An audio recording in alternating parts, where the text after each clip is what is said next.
1027 with MoneyWeb. Now, there's been a lot of play around this one. The Nomad Visa has officially been implemented in South Africa. And if my understanding is correct, it allows individuals employed by foreign companies to work remotely. This is similar to the Nomad Visas now popular in many countries across the globe. So let's try and make a little bit of sense of this. Manfred Barnard is with us, Senior Immigration Consultant at Xpatweb. Manfred, good evening to you and welcome. First of all, before we proceed with the conversation, is my definition of the Nomad Visa sufficient? Good evening, Jeremy. Yes, absolutely. You nailed it on the head pretty much. Thank you I love it when people say I've nailed it on the head. So the key features and benefits then of this remote work visa in South Africa, tell me why it's a good thing. So one of the big things for the remote work visa is it allows foreign nationals basically to test drive South Africa without securing a formal offer of employment here in South Africa, as they can continue to work for their foreign-based employer. And it's pretty much a long-term visa as well. So in terms of an 11.2 visa, for example, the short-term work visa South Africa has had for many years, it allows the foreign national to reside in South Africa for up to 36 months. So, it is a very big thing for them. What criteria do I need to meet if I'm going to take advantage of this? So there are three things mainly. You need to only conduct work for an employer based abroad. You can't work for a South African company. You need to earn more than 1 million rand per annum. And if the visa is issued for more than 6 months, you are obliged to register with the South African Revenue Authority, being SARS.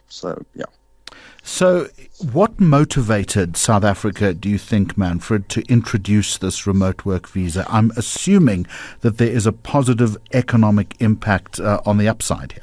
So I believe the trend to work remotely has been on the up ever since COVID hit, really.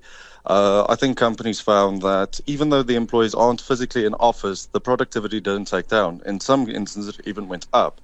And with South Africa now offering this visa, I think it is a very big thing, not only in terms of economic growth currently, but also in the future, because this visa allows these new entrepreneurs who are, let's be honest, quite discerning, to come to South Africa and just see the landscape, see the opportunities that South Africa has to offer, and then potentially even start their businesses here in South Africa. So the chances for investment are immense, really, I think, with this visa. So if we're talking about people who are going to take advantage of this, do you have a sense of who they are? Because in my mind, I'm kind of looking at a graphic designer with an Apple Mac and a long beard. And I know that I'm wrong as far as that's concerned. I'm sure that it's people that are going to apply a lot more intensity to productivity in this country. So who's taking this up then? Do you have a sense? As I said, it is mainly individuals who are high net worth. And these people, most of them, will have their own companies, we believe, because that is a lot of the time the instance, as you said, like the guy with the graphic design company, and he just wants to sit really in Cape Town, look at Table Mountain, enjoy everything, and just work from there. So, I think it will be high net worth individuals. Yeah, pay too much for a cappuccino. Are there challenges or drawbacks that foreign nationals might face when applying for this remote work visa? Yes, so I think one of the biggest things they will find challenging is possibly the offer of employment from the current foreign entity, because a lot of the time, as I said, foreign entities will allow you to work remotely. It's a very big leap, for example, for them to say, I'm not going to be in the country anymore. Let's say America, for example. I'm now going to go fully remote and to South Africa. So I do think that's a challenge that they will face. And then also the registration with SARS. There's a bit of ambiguity really with what exactly you need to do, whether it's just registration, but I think those are the two key things. And Manfred, what happens after 36 months?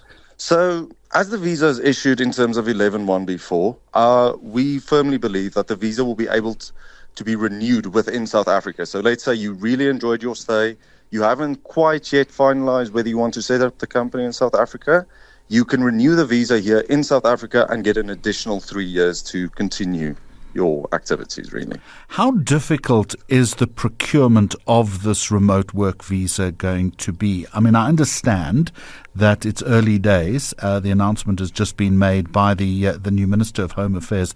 But given the track record in the past as far as Home Affairs is concerned, do you think that this is going to be a very difficult problem and bedeviled by a lot of red tape? To be honest with you, every new thing has teething issues. It doesn't matter if it's a government department or even a business. Everything will have a bit of teething issues in the start. However, I think if you look at how the Trusted Employer Scheme was rolled out by the Department of Home Affairs, they really did step up their game and they came up to speed rather quickly. And I do think the more and more people start applying for these visas, the embassies will be a lot more comfortable basically with the applications. But with regards to an individual preparing the application, there will be some items that you will need advice on, we believe, because, as you said, it is a rather intrinsic application.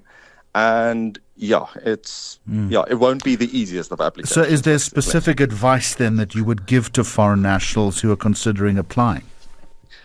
Yes. Basically, preparation is key to any visa application, and research is even more important, because the thing is, when you submit an application abroad, it's not just the legislation of South Africa, it's the embassy specific requirements which come on top of that. And sometimes if you don't have the experience with the embassy, the application will be, as you said, just red tape. It will be an absolute nightmare. So what you're saying to me is if I'm applying in China or if I'm applying in London, there could be very specific requirements that each embassy wants.